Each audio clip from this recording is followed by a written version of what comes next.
Hello everyone. For this video, I want to talk about something that I'm going to do for next week. So I previously posted a video about the mastery test that is part of this EBS course. Go back and make sure that you watch that video. Definitely important.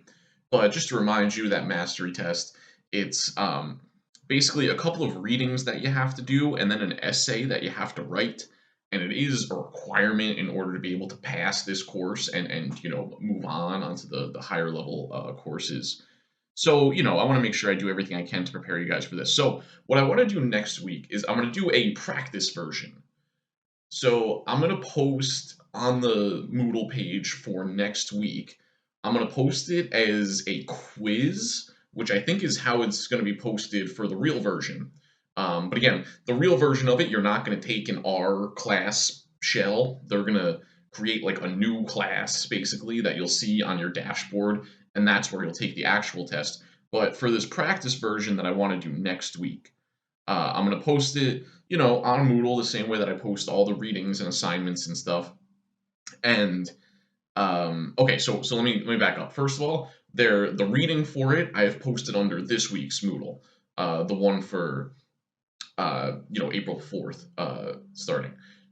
So you'll see under that one it says like mastery test article or practice mastery test article or whatever it says. So you're going to want to read it carefully, annotate it, underline stuff, look for important things, because you're going to want to use that article to help you write your essay. You're going to want to quote from that article in your essay. So the article that I'm giving you and the prompt that I'm going to give you is the one that they used last semester in the fall. It's the one that they actually used.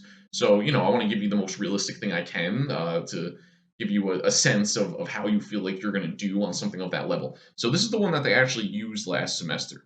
So, the first thing you're going to do is you're going to do that reading. You're going to read that essay, you're going to annotate it, underline the most important things, um, things that you might want to use. And then you'll do that for homework over this weekend, and then on Monday the practice test will become available. So you'll click on that, and it'll just have a question for you. It'll have some kind of prompt like asking you a question, and what you want to make sure that you do is like you don't just want to like respond to that question like a short answer kind of thing. You want to write your own essay that gives an answer to that question, but you want to make sure you have like your own argument, your own thesis. Similar to what I've been saying with like, for our argument essay or our narrative essay, I posted, questions on the assignment sheet, but I was telling you guys not to just answer those questions directly. You want to have your own thesis, your own argument. So same thing here. You've got to have your own thesis. What else? So we need multiple paragraphs here, right? The surest way that I've seen people get bad grades on these when the department grades these, the real version of it, I'm going to grade the practice version, right? But the real version that you have to take, I don't grade it. It's graded by other people in the department. And the surest way to get a bad grade on this is to just have like one paragraph. So you want to make sure that you have at least 5 paragraphs. I know I've kind of been down on the whole 5 paragraph essay thing, but I think that is kind of what they're looking for here. I'm gonna make sure that I think they're gonna give me a rubric. I'm gonna post the rubric that they give me for you guys to see, and I'll post the video about it as well once I get it. Um, so yeah, you're gonna read the article, and then you're gonna have the prompt. You're gonna write an essay responding to it. It doesn't need to be super long. It is timed, right? Just like I'm gonna put a timed aspect to this, where I'm gonna give you 2.5 hours. I don't think it's gonna take that long. I don't think you'll need that long. But yeah, you want to make sure you have at least 5 paragraphs. Have a thesis, and then for each of your body paragraphs, have that be like a main reason backing up your thesis, just like we would do for any essay. Uh, and you want to include, I would say, at least one quote from the reading that goes along with it. You want to make sure that you're not just summarizing the reading. The reading is really just evidence. You're going to use that as evidence to back up what you're saying.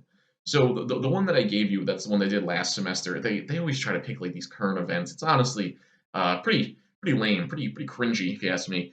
But the one that they did for last semester had to do with uh, what was it? I think it was the musician Travis Scott, and there was like a concert where I don't know, there was some kind of safety problems, people like got trampled or something.